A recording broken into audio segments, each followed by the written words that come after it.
Hi everyone, it's Rax. Half of Exile 2's Early Access just launched. The game is very challenging, but it's extremely fun, and I think it has an incredible potential for the future. Can't wait to make a million videos for you on it, starting with this one. So a lot of people, depending upon what classes they're going, are really struggling and can't find a good synergy. Honestly, I was kind of in the same boat. I started as Lightning, and then I respect Fire, and then I went back Lightning. And then once I saw the Comet skill, I was like, wait a minute, this thing sounds incredible. And then I respect Ice or Cold with Comet, and then I obliterated the entire game. So what you're seeing here is some gameplay where I essentially just run forward and I throw Frostbolts, and then everything instantly dies. And then when you get to bosses, you can summon Frost Walls, which not only block almost all of their attacks, but it also does massive damage to them and chain freezes them, kills them very quickly, all that great stuff. What I learned is one of my friends, Zen M on Maxroll, also found the exact same combo and had an almost identical build to what I was doing, which is right here. I watched his entire thing. So I will link this in the description below if you guys want to show him some love. He made an incredible build, and he actually taught me a couple of things. I actually watched it this morning, and I was like, oh yeah, that was really smart. So shout out to Zen M. He came up with almost the exact same thing. My tree is similar, but I do a couple of things different, and I will explain why. Okay, so in the end game, we want to play Cold, and we want to play Comet, which destroys everything. But we don't get Comet until very far into the future, and the ability to auto-cast those Comets comes from Cast on Freeze, which we don't get for a long time, and we don't have enough spirit to cast on Freeze unless you get special gear. So it's like, okay, how are we going to get there? And well, if I'm going to be completely honest with you, it's not going to be pretty, but what we're going to do is essentially whatever Grinding Gear Games gives us. So as we're playing the game, these are the skills that we get right away. When we get the uncut skill gems, you can right click it and learn these skills. And we're going to use these for quite a while until we get the stuff that we actually want. Very quickly, before I get into the build guide, I want to teach you some hints. So this is something that Zen M brought up, and it was exactly the same as my experience. So I want to call something out here. What you should check are the vendors. You could check the vendors all the time, and a lot of times they have really good gear. I got some of the best gear I ever found in the campaign buying it from the vendors. And you're looking for all of the normal suspects. You're looking for resistances. You're looking for life. Mana is good, spell damage, plus ranks to whatever element you're currently doing. In the beginning, we're going to be doing a little bit of everything, because again, this is what Grinding Gear Games gives us, so we're going to take all of them and use them the best that we possibly can. So that's one hint. Another hint that I did not learn until the end of the campaign is there is a salvage bench over here. Do you know what this does? It actually does something very important. You need to understand what this does. So if you read it, you salvage equipment items with quality or sockets for those shards. Oh, well, that would have been helpful. For example, I found this endgame chest piece with 3 sockets. If you go here, boom, I get 3 artificer's shards. This is important because these are the things that add the sockets to your gear. And then what you can do is as you go through the game, when you get all these resistances, you can actually have capped resistances, unlike me. Well, actually, okay, I have capped resistances because I went back to Act 1, but you start to drain your resistances as you get further. If I would have known that, I would have had capped resistances the whole time, and it would have saved me a lot of deaths. So that's another massive hint. Another question that I get all the time is, do you sell your items for gold, or do you disenchant them for the currency so you can craft? I did a mixture of both. I found the gold was helpful when I wanted to buy stuff from vendors. If I was broke, I sold stuff, especially and then one hint is disenchanting yellows will give you usually regal shards, which are super important for upgrading those really good blue items into yellow and then crafting on them further. So I wanted to go through over a couple of basics before we get into the build guide. Apologize if you knew all of that, but I wanted to show you. Okay, so what are we going to do in the beginning of the game? Well, we're going to take all those skills that Grinding Gear Games just showed us. So let me show you the setup that I used, and I think you're going to be stuck doing this for quite a while. So Spark seems to be pretty universally the best leveling skill to just kind of spam. I saw almost everybody using it. And Unleash is what I used. Seems really good. It gives you extra casts as they build up. It just gives you more damage. And I found something that got me killed, or something very annoying, when I had really low mana or I couldn't use my skills very efficiently as a new player with pretty much nothing. So that's why I went for Arcane Surge.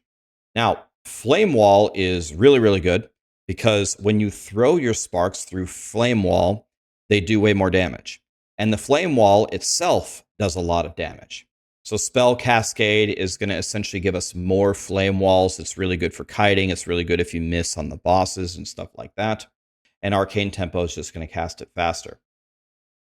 In the early game, Frost Bomb is going to do most of your damage.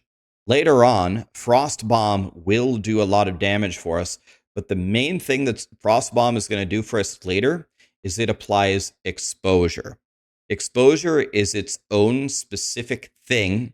If you're wondering if a skill applies exposure or not, usually if it doesn't say that it applies it, it doesn't. So like it's different from it's different from ailments. If lightning applies shock or fire applies burning or ignite, that's different than exposure. So it's very unique that this applies exposure, which is going to lower enemy resistances. It's going to make sense later. So I want to call out specifically that Frost Bomb early game is just to hit really hard. Later on, it's actually for lowering their resistances. Magnified Effect is going to give it more area effect. Consecrated Effect is going to give it more damage and less area effect, so the other one's going to cancel each other out. That's what I used. I like to use Orb of Storms. It's just another source of damage. You throw it by the boss and you kind of forget it for a long time. It lasts for a pretty good amount of time. I gave it more chance to shock to keep that debuff up, and I gave it more duration, so I have to throw it less often.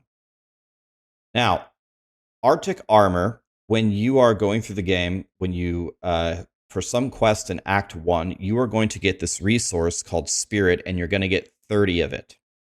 When you get 30 of it, this resource is used to, you reserve this resource in order to either use like an aura, or extra minions, or later on, cast on freeze to automatically cast a spell. So in POE1, you would reserve your mana, or in some cases your life. Now you don't do that. You reserve spirit. So building up spirit early is important. In Act 1, when you get your first 30 spirit, you go here, you're going to have 3 choices. Wrong gem, right here. You're going to have Raging Spirits, Mana Remnants, or Arctic Armor. I think Arctic Armor is the best choice here. So I just use that. And once you throw it into your skill slot here, all you do is right-click it. Boom, 30 of your spirit is gone, and now it's on. And then it's going to deal some cold damage. I think it's whenever people melee you. Melee attacks that hit you remove a stage and deal that damage. It's free damage if they hit you. You might as well take it. Now, another early game skill they give you is Ice Nova. I just threw it on my bars. If stuff gets close to you, cast Ice Nova. Didn't really worry about supporting it. You can support it if you want. Later on, you get a skill called Mana Tempest, where you can lay a little storm on the ground and stand in it. And as long as you stand there and keep casting, your mana costs go up, but your damage goes up. So for example, if the boss is doing a long animation, or you finally freeze the boss with Frost Bomb, and drop a mana storm and sit there and cast. It's going to drain all your mana. You're going to have to drink a mana potion at the end of it, but you're going to do massive damage. So, we wouldn't be Maxroll if we didn't already have a planner ready for you.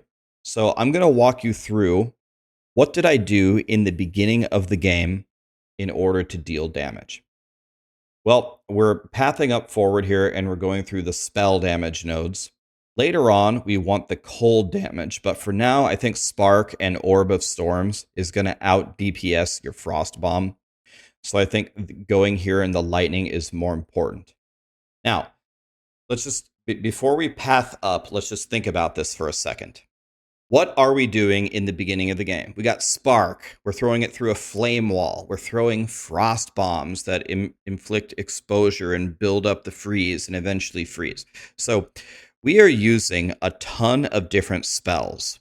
And Path of Exile is a difficult game, right? We need damage right now with this hodgepodge build that we're currently doing because there really isn't too much choice in what else you can do. So that's why I think it's by far best to go here for Exploit the Elements early game, which is going to give you increased damage with hits affected by elemental ailments. And we're going to have those elemental ailments up. We got to have them up one way or another, whether it's the shock or whether it's the ignite. So something's going to be up, and this is going to give us a ton of damage early game. That's why I path over here first. Then what we really want to do is go up here and grab all the cold stuff. Eventually, we want to be Cold Boy, right? And the cold stuff is right here. By the way, I realized this playing the game. Do you realize the cold tree up here is a snowflake? This is a chain lightning, and this is an ember. Isn't that beautiful? I actually, when I noticed that when I was playing, I thought that was a lovely touch. Anyway, we are going to go over here, and we are going to get this Stormbreaker. 15% increased damage for each elemental ailment on the enemy. This is going to be really good for us. This is going to be probably our biggest source of damage because we're throwing all three schools of magic right now. So then we'll pick that up, and now we want to be Frost Boy one day, so we're running straight for the frost trees. And then we're going to respec over here. Finally, when we're going to go frost, we're going to take the lightning damage out. Respec like that. And we're going to come up here and take all of these beautiful nodes. One to the level of all cold skills, the freeze build up, penetrating resistances, more cold exposure. Remember, we do have cold exposure from Frost Bomb. If we didn't have that, we'd have to find a way to get this. Otherwise, this would not help us. And then usually in Path of Exile, it's usually a bad decision to pick up this cold damage like this. You usually don't want to pick up random nodes unless you're actually pathing to like a big notable or something. But again, I want to do damage now, and it's 12% damage right here, so I can't help myself. I'm just going to pick it up. Whenever you get a jewel that does anything, throw it in the jewel socket. So that kind of took you through the passive tree all the way up to when we're using this combination of skills. We just have to get through acts 1 and 2 essentially with this setup. When you get to act 3, now is kind of where the fun begins. Now we're going to get cast on freeze. And when we get cast on freeze, I think that is the moment that you should respec cold. And the unfortunate part is we don't have the comet yet. We don't have the icy meteors. But we do have something else that we can cast that's extremely strong. So when that happens, when you finally get there, and you finally get the cast on freeze, and you complete the other quest to get the, you move up to 60 spirit, we are going to get rid of Spark. We are going to get rid of Flame Wall. Frost Bomb stays. You can actually technically keep Orb of Storms. Ice Armor is gone. I guess you could technically keep Ice Nova, but I'm going to get rid of that as well. And Mana Tempest is gone. So all of this is gone. And what we're going to do is we are going to add Frostbolt. I'm going to talk about Frostbolt in a second, but the $1 million thing is cast on freeze. So now it's very simple. We want to freeze the enemies. We want to do cold damage. That's it. So cast on freeze, we can't get Comet, but we can get Cold Snap. It's going to shatter the frost on a frozen enemy. That gobbles up the freeze, so now they can move again, but it does a shitload of damage. And you can also cast Cold Snap, I believe you can't do it while it's on cast on freeze. But later on, when it's off of cast on freeze, I believe you can actually cast them on your Frostbolts. Yeah, it says that in the text. When we get cast on freeze, we're going to throw Cold Snap in there. And I like to use Spell Echo. Cast it again. I can't remember. Did I use Spell Echo when I did the cast on freeze portion before the Comet? I can't remember. Maybe that was it, or maybe use some other damaging thing. But we're gonna use Spell Echo for Comet for sure. In fact, I think there is actually a better choice than Cold Snap. I'll put it in the comments down below. Let me go back and look at what I did. I'll put in the comments below if spell it's something different. Anyway, Frost Bomb. Remember Frost Bomb, how we were doing magnified effect and concentrated effect? Now Frost Bomb's main purpose has changed from doing the most damage to instead just giving us that massive, massive exposure so the cold res goes down so we can kill all the enemies. That's why I put in Strip Away. Then eventually we are going to add Frost Wall, which is super god tier for a million reasons.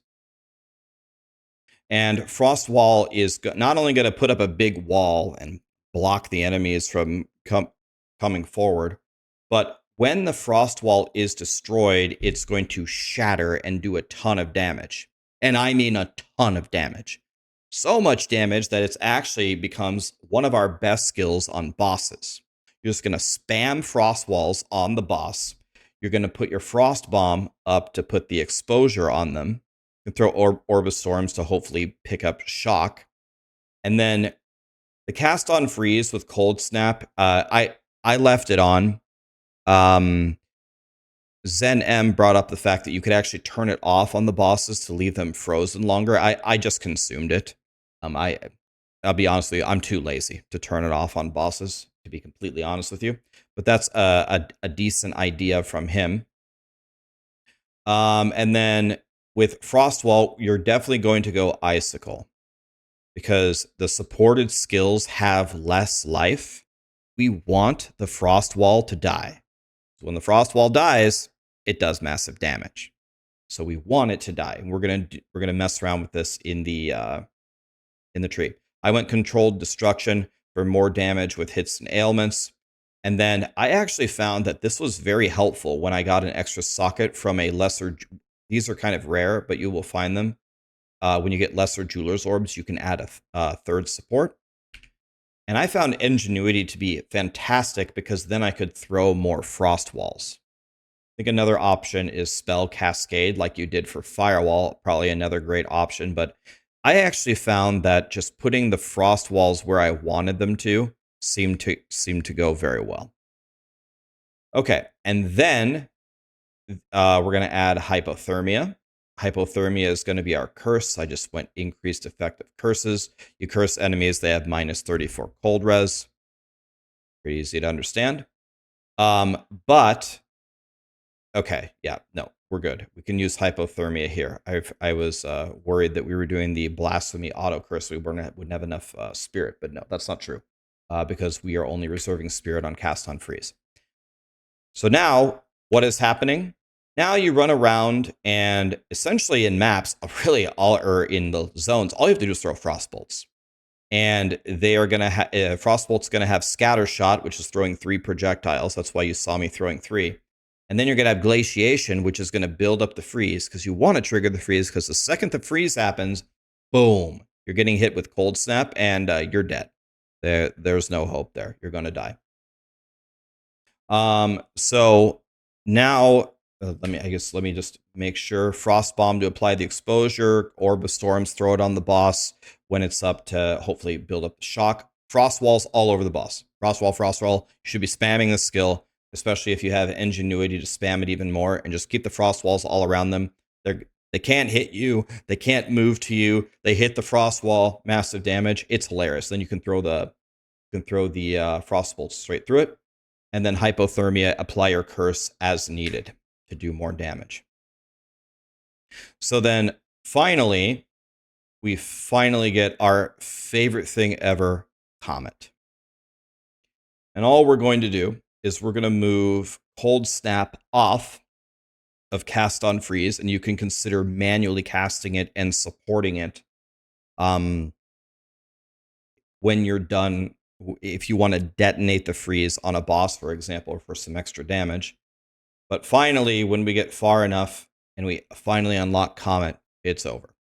Now our cast on freeze is throwing these comets, and the spell echoes are going to throw 2 of them. And then the impetus later on is extremely important. And I'm going to explain to you why in a second in Paint. In fact, I guess I'll explain it right now. So let's open up Paint. And this is confusing, but I think this might be a good exercise to see about Path of Exile and why some of the theory crafting is really important. Okay, so let's understand a couple of basic things about what's happening. So cast on freeze gives us 100 energy when we freeze an enemy. Okay, 100 energy when we freeze an enemy. It will trigger all socketed spells and lose all of its energy when it reaches maximum energy. Okay, when cast on freeze is at maximum, it deletes all of its energy and it throws a comet. Okay, fine, I got it.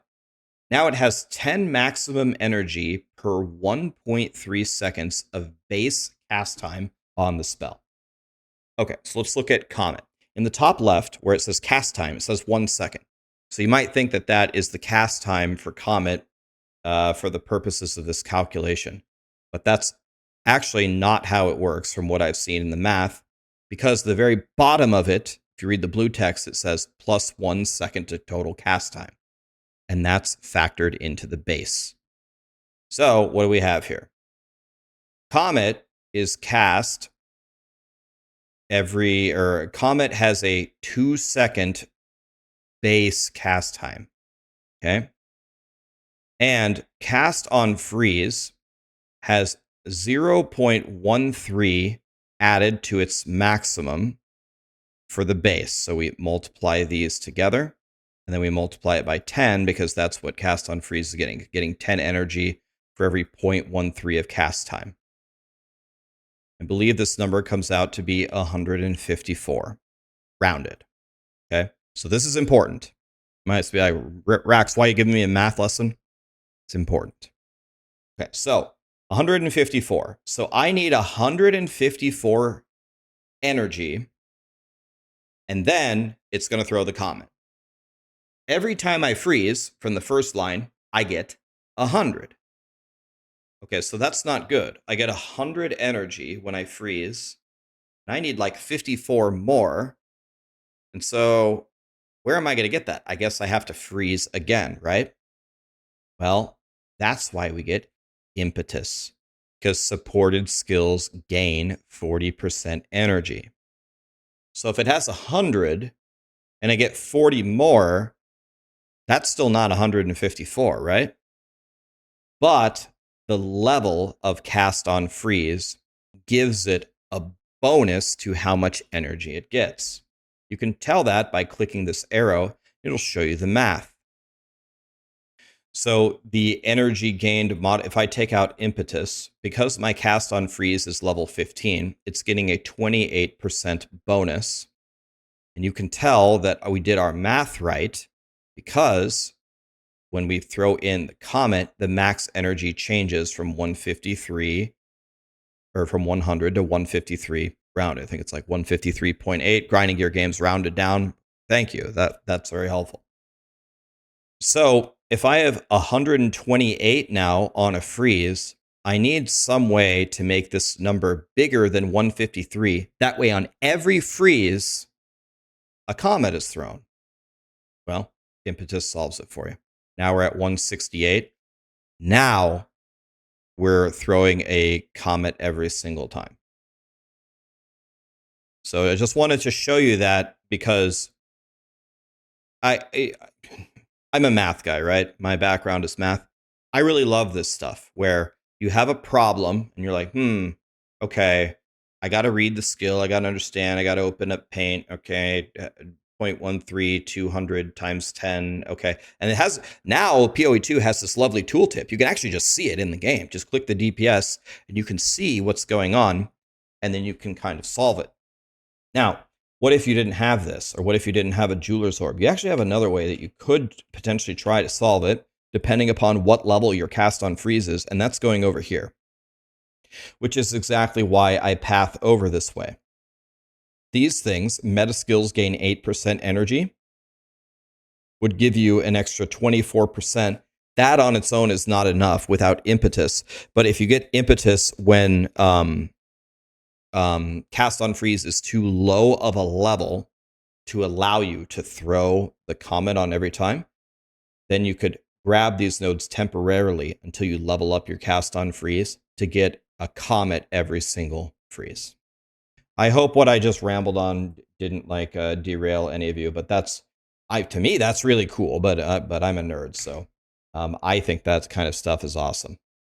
So hopefully I have explained how the setup works and how when you get cast on freeze, first of all, you have the cold snap, which just detonates your freeze. And then finally, when you get Comet, the spell echo throws 2 comets.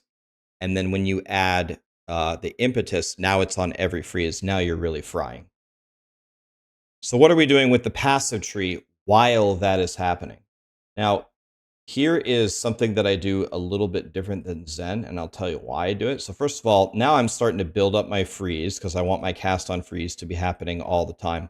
I go up here. Now why would I do this? Well, when I played the campaign, I'll be honest with you, I was getting really pissed off because all of these attribute nodes are really nice. Like you can respec them, by the way. If you did not know, a lot of people are asking me this. Whenever you see the hooded one, which by the way, thanks for putting me in the game, grinding gear game. Look at me, I'm literally the hooded one. If you go to the hooded one, you can refund your passives at any moment, and you can even right click this and change what main stat that you have at every node.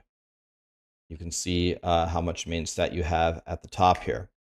But what was happening is I was getting new gear, new gear, new gear. I needed a little more dex here. I needed a little more strength here. And of course, you need intelligence for the actual build just to level up your spells. So you need a shitload of intelligence just to even play the game. So the moment I got up here, I was like, all right, I'm not having good luck finding stats on my gear. I literally just walked over here and picked up this 25 to int node.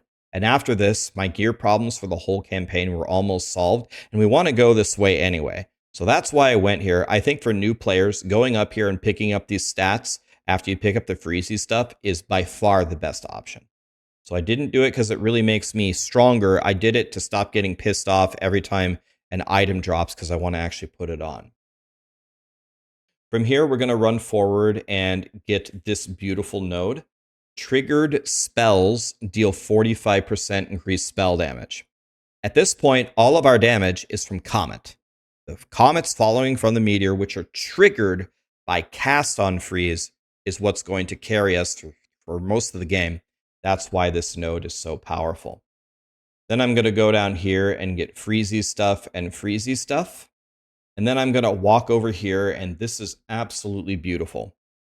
60% reduced ice crystal life. Do you remember from earlier why this is important? Yep, you got it. Frost wall. So remember, we want these frost walls. We're going to summon them everywhere, and then we want them to die because then they explode and everything dies, especially the bosses. So when we take this support skill to make it have less life, and then we go take that node to give it even less life, I mean, they're literally going to sneeze on these frost walls and they're going to die, and it's going to be beautiful. From here, I am looking for notables that are making my character a lot better. You will notice that you're going to have mana issues. You're going to have to be chugging your mana pot, but it's a good thing, right? You're suffering from success because cast on freeze costs you how much a comet costs. So it costs 106 mana. That's not cheap. We're seeing inflation already in our mana costs. It's crazy, and it's only been a single day. So now you're going to see me try to go pick up some mana regen. Mana regen is up 50% while moving. Well, you better get running because We need to regenerate as much mana to throw more comets. I went over here and picked up the cast speed, too good of a notable to pass up. Oh, look at this. More mana regen. Oh, more cast speed. And then I finally went over here and picked up the penetration just to do more damage. Now, down here, in the very, very beginning, on your very first Ascendancy, when you go, if you're still playing like Spark and Firewall, you can consider going Elemental Storm.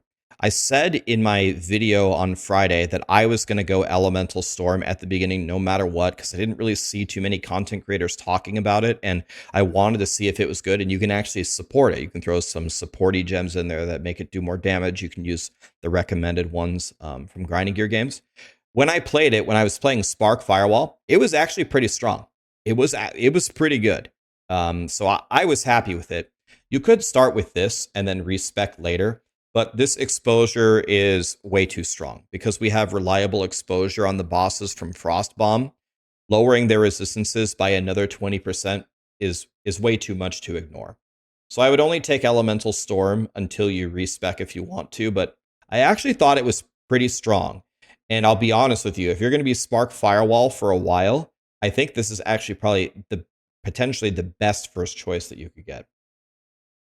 But then, of course, it's definitely Arcane Surge. Arcane Surge is way too good. It's cast speed and mana regeneration, I believe. And then we can further magnify it later in the tree. This is a must-take. And yeah, I mean, I don't really know if there's going to be any Stormweaver builds that don't take Arcane Surge, to be honest, unless they can completely solve mana some other way. I think these two trials are the only two you're going to get done in the campaign, and that's where I'm at. I'm at the end of the campaign, so I don't really want to talk about stuff that I haven't done. I will tell you something that Zen M mentioned in his video. I didn't do this, but it's actually a brilliant idea, so he gets the credit for it. I'll let you go over to his video if you want to hear him explain the full details. But he said use multiple comets. I just put Comet on cast on freeze, and I just walked through the whole game, and it was pretty easy. But he said take another Comet, and he has some very interesting combinations where you could throw a Comet as well. The only thing I'll say about that is when we're getting into the end game here, we already have Frostbolt, Orb of Storms, try to get the Shock, the Frostbomb, the Cold Snap, the Frostwall, the Frostbite. I mean, at a certain point, we're adding so many skills, it's kind of stupid, but he had some good points there. So I would recommend, if you want to hear that, check out his double Comet and even his triple Comet setup. Very, very smart guy. Let me quickly touch on my gear for a second. A lot of this is kind of, I would call it self-explanatory, and like what I said in the beginning, you're looking for life, mana. At the end of the game, you're looking for cold damage, level to cold skills, etc. I would say the most important stat, the most mandatory stat, probably for all classes in Path of Exile, is movement speed on your boots. I am not going to play any boots that don't have movement speed unless there's some extreme circumstance. So I actually crafted these boots. They started at 20%. And I guess to touch super quick on crafting, all these orbs that you're going to be getting, you should be using them during the campaign. We need to be strong now. We will be weaker in the campaign than we probably ever will be in the end game. And we're going to get way more currency in the end game. We should be able to pump it out. So if you end the campaign and all of these currencies are empty and you've been crafting on your gear trying to make it better the whole time, I would say that you have done it right. So you must have movement speed on your boots, and then you're looking for life and resistances. Life, dual res. Something to understand about resistances is, I think, I don't know if it's at certain inflection points or if it's every act, but one way or the other, your resistances are being lowered all the time. So even if you're like capped on cold res and then you see like something really chunky with like 30% cold res again, don't ignore it. At the worst case scenario, if you don't need it right now, throw it in your stash and save some gear for later because you might need it someday. I found it very, very difficult to cap my resistances at the end game. if you're getting your ass beat on a certain boss and they're doing fire damage and you don't have capped fire res, you can swap out your charms on a particular boss. For Flasks, one thing that I always look for, a big hint, is gains charges per second. What this allows you to do on the bosses is, remember, if you die, we've all seen this. If you die, you have to restart the boss. You got to kill him without dying. So if you run out of Flask charges, what are you going to do? Well, if you have gains charges per second, you can run around like a chicken with your head cut off, gain the Flask charges back, and get the heal back while you're dodge rolling around. Getting these sockets in your gear once you've made it really good is super important. And this is the thing that I did the absolute worst. Again, not to repeat myself, but use the salvage bench. You get any item on the ground, white, blue, yellow, it doesn't matter, and you're not going to use it, take it to the salvage bench and salvage it. That way you can get enough juice to eventually get the Artificer's orbs, and then you can have a bunch of sockets which you can put these things in. And I would just pretty much just focus on resistances, capping your resistances, and that should be very good.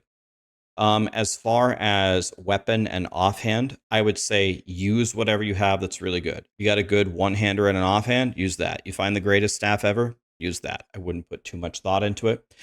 This was the greatest wand ever for my lightning build when I was playing Spark before I switched. I spent the entire campaign crafting on wands, crafting on staffs, trying to make one with the frost spells. I never got it. So I actually finished the campaign with this one.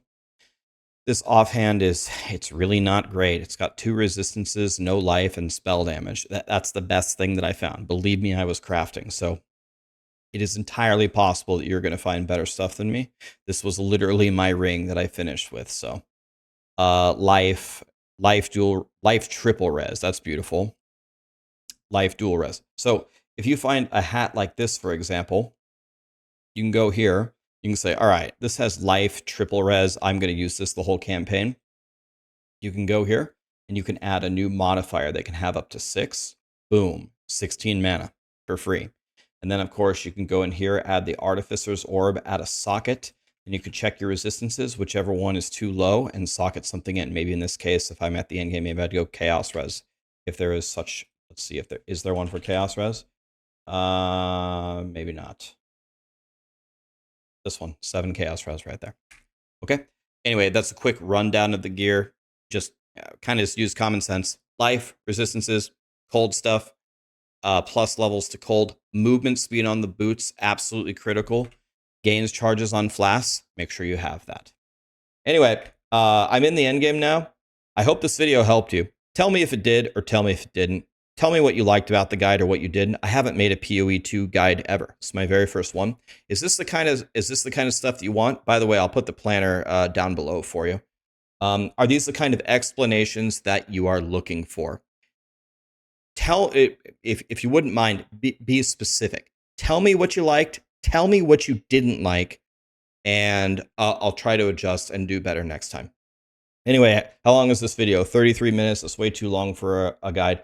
Let's end it here. Many more guides are coming. I'm going to be playing the end game religiously, and then I'm going to go make the other classes. I'm going to try a million things. By the way, if you're wondering, oh, Rax is full of shit. He just went for the meta thing. First of all, there is no meta thing. It's the very first day. Second of all, look at all these gems that I made. I didn't make them for fun. I tried them all. Go back in my VOD. I tried all the elements for multiple hours, but I agree with Zen M. I think Frost is the way to go. I hope this build really helped you guys, and I'll see you on stream, and 1,000 more videos are coming. Thank you.